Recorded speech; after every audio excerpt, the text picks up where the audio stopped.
Hello and a very warm welcome to Spotlight America Television, the blog. My name is Akhtar Khan. Recently I saw an advertisement by a petroleum giant which basically says that the United States is below Hungary in the education table. I was a little shocked to learn that the US is not only lagging behind its competitors in the West, but also countries in Asia such as China. So what needs to be done? Well, the president talked a lot about the future generation and the investment in education during his annual State of the Union address. He clearly acknowledged the voice of American youth and in some ways recognized their contribution in re-electing him to the White House. Greater numbers in this election compared to the last expressed their views quite vehemently. So it's clear then that the youth of America want a say in how their country is being governed.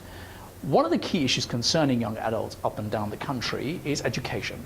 Makes sense, really, especially in light of what I've just told you about where we are in the education league table. If America is going to continue to be competitive, not only in the West but also across the world, then it needs to make some real changes. These changes have not to only come from the grassroots but also at a higher education level. So rather than tackling the whole education debate, I want to look at two key issues surrounding college students, most notably student loans and increasing job opportunities.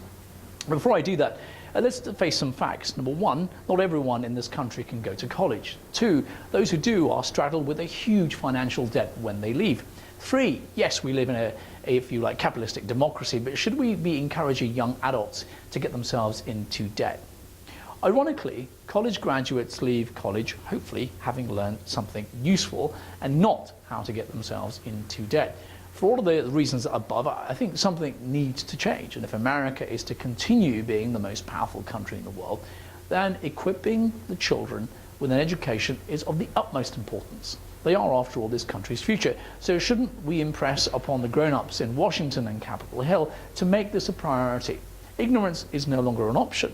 As the world becomes a smaller place thanks to technology, travel, and an even greater emergence of a more intricate global economy, we need our children to be able to have the knowledge and tools to compete on a level playing field. So I'm going to advocate some radical policies in education, which no doubt will get those conservatives among you up in arms. One area in particular which needs overhaul is the cost of education. Why should our young adults be burdened with debt when they leave college? And why should education only be for the haves but not the have-nots? Now, I should point out here that I'm no Marxist or left-wing socialist. In fact, just so that we're clear about this, I had a very conservative upbringing and some of my values are pretty conservative, with small c. But then that's another story, of course, in itself. Now, I'd rather see the merits of both sides of the argument and come to a compromise or solution that suits both parties. So let's get down to brass tacks. Here's what I would propose to the grown-ups in Capitol Hill. 1. Abolish student loans. Incentivize businesses to pay off a prospective employee college graduate loan as a tax write-off. 2. Make education truly accessible to all. Are the tax-paying population getting value for money? Just how are the tax dollars broken down? I, for one, would like to see my taxes itemized so I know what I'm paying for, what proportion of my taxes are going to defense, education, social security, healthcare, transportation, etc. 3. Increase the tax burden on the more well-off. After all, they can afford to contribute to the greater good as they've managed to suck the marrow out of society for their own gains. In fact, just how many yachts, planes and houses can any one millionaire possibly have? If that's a disincentive to work, then I'm sure they'll just simply have to work harder. And guess what? You can bet your bottom dollar they will. There's no shortage of that. It's called greed. 4, allow those less well-off to be able to make a fixed contribution to their children's education early with the state matching dollar for dollar. 5, encourage those who have the means to create scholarships as a tax write-off. 6, allow companies to cherry-pick students early on in the education process to fund their education with a guaranteed job at the end of their time at college. If the student fails to achieve the desired result at the end of their term at college, then they must pay the company back. 7, provide vocational skills to some students so they learn basic skills which will help them pay for college education. For example, internship or placement with a business. This way the graduate leaves college having acquired some skills as well as an education. 8, give students the means to become entrepreneurs. Nowadays, many students are using their student loans, with the assistance of their parents, of course, to acquire buy-to-let properties. 9, incentivize old alumni to partner up with students and see a reduction in their tax burden.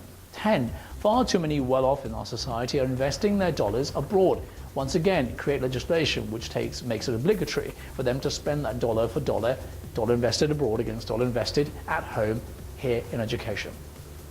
This is an exhaustive list by any means, but I want to highlight some options to ease the financial burdens of students across the country. If countries like China and India can do it, then so can the US.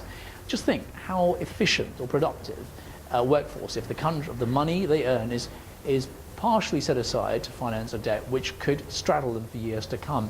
I'd rather see students have more control over their finances than be imposed a control via student loans. We all know how difficult it is to find a job and set yourself up as a young adult leaving or starting education. To ask them to leave college with help finance their own education and future is cheap and wrong approach to take, especially when you think how crucial they are to the productivity of a nation. Now, as always, I'd like to hear from you and what you think about the current administration should do on education. Also, if you have come across any topics that you'd like us to cover here on the show, then do send us an email, spotlightamericatv@gmail.com. Particularly want to hear from our younger viewers, the 18-25 demographic. I want you to use this program as a way to express your opinions on the story of the day, the issues that concern you and countless other young Americans up and down the country, from education to the economy and from abortion to gay marriage.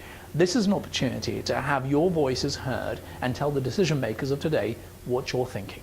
But for now, from me, Akhtar Khan, and the rest of the team here, goodbye and thanks for watching.